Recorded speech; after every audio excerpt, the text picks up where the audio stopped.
I've had the pleasure of getting here not that long after, I know I don't look that old yet, but I got here shortly after Fraser. I started doing work here in '78, shortly after Dick Cooper bought the plantation after bankruptcy the first time. So there's been a little bit of history here. It's been a pleasure. Today is really about, number one, explaining where we started on this project at Drummond Park. We actually got together almost a year ago now with the committee to explore what can happen, what could happen to Drummond Point Park. That's based on the information, the data collected that Joe referred to, the needs assessment that everybody said, okay, 78% feel we need this, so forth and so on. So we knew there were certain needs. So we sat down with the committee and threw out some ideas and pretty much made the assumption that nothing was there. What we did is we said, okay, we started off with just a blank sheet of paper saying, okay, this is just the big parcel that is currently Drummond Park. Here's Seamarsh Road, the wetlands all the way around. And went through an analysis of the big parts, the things that are fairly pragmatic and I think fairly objective, in that are things placed, where should things be placed? We've got to get them in the right spot. We don't care about what they look like at this point. We don't care about whether there's horseshoes or petanque or whether there's basketball or roller hockey on the multi-purpose court, but can we get things in the right place that makes sense environmentally and make the least impact on the park? So I'll walk through the rationale. There's really 2 points of possible access to Drummond Park. The current one off of Seamarsh Road and the current one off of this dead-end drive in here right now that services these 3 or 4 lots. This is obviously a green, pristine area. It hadn't been disturbed. This area has been disturbed. And when we started, we did a topo and tree survey too to make sure we weren't missing something.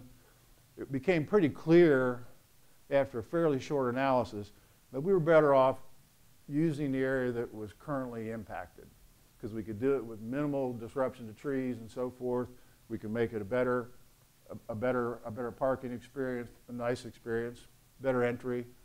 So that could work.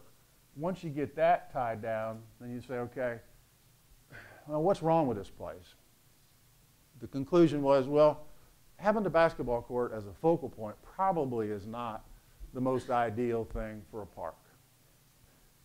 So that being said, how do you modify this to screen and make the entry experience from the parking to the park a more pleasurable experience? So that's when we started saying, well, we can come across this little lagoon, which is actually a quite nice area, come in through here and densely vegetate around the multi-purpose court. But even that today is really about, should there be a multi-purpose court? So we're making some assessments here that saying they stay. That's our hypothesis. Now we've got to say, is that hypothesis correct or is it incorrect? And that's your job today. And I'll explain that process in a minute. The open field is an open field. So you need an open play area in a park. So there's really not much you need to do there. So things are falling into place. You got this makes sense, this makes sense, this makes sense. And the other reason, if the multi-purpose is going to stay, that's really the only logical place to put it that doesn't have major environmental impacts. So trying to tear this up and move it over here, move it over here, move it over here, a pretty big impact to the natural environment. So just didn't make a whole lot of sense. So try to keep that where it is. Playground, it's actually, they did a good job. It's in a spot that's shaded. It has access to the play area. It's got the right orientation because it is shaded from the south, east, and west sun. So it's in a good spot. So it's okay, wheel isn't broke, let's not try to fix it. From there, it left us with a couple items. One was the need for a pavilion and bathrooms. That was pretty clear by the survey. A logical spot, because of the panorama of view, is to push out towards the point. So you can catch really 180-degree views. And the vegetation out there is not huge. It's relatively, it starts to get a little more scrubby in that area, so it's pretty easy to see through. So tuck that at the end of the green. So when you come in, you look down the green, and you actually create a focal point visually, but you also put the function in the area where you're getting the good breeze, views, and so forth. Sunsets. And then you surround that with other lawn games, playgrounds. But again, that's what we're here today for, to figure out what this stuff is.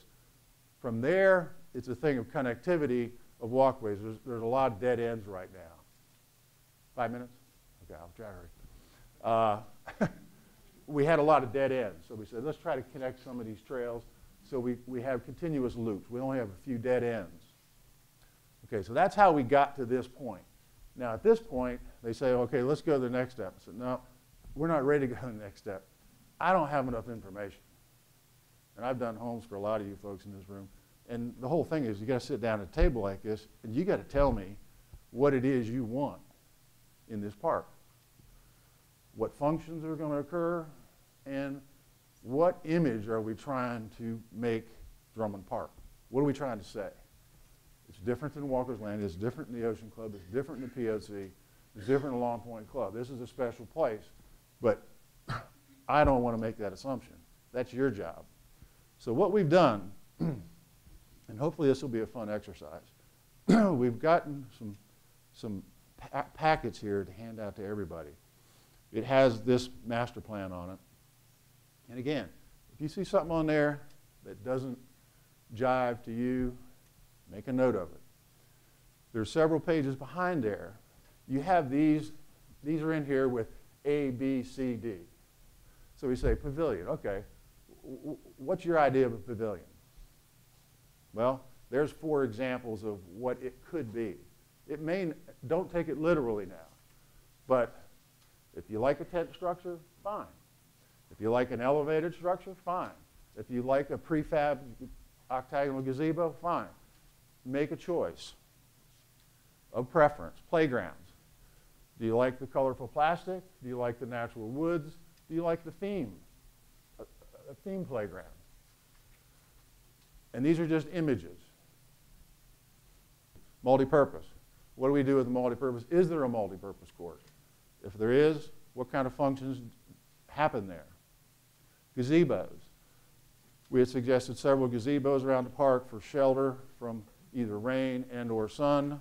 If you're going to do gazebos, what do these images appeal to you? What fits at Drummond Park? Walk surfaces. Again, now here's the other thing is there's no right answer here. And there may be 2 answers. This is one in particular that there's probably 2 answers. The wood walkway, completely appropriate in a wetland area.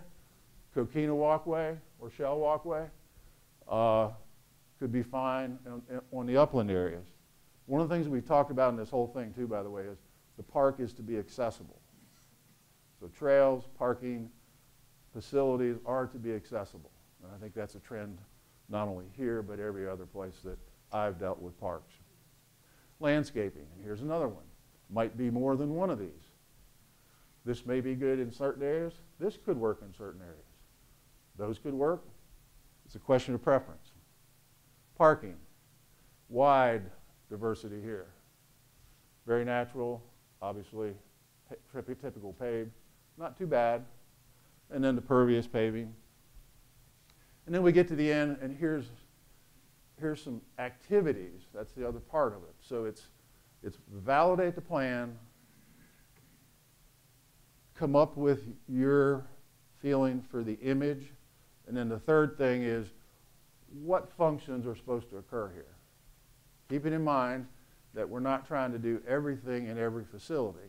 Drummond Park is special to itself. We don't want to do necessarily the same thing at Drummond Park that we're doing at Walker's Landing or the Ocean Club or POC.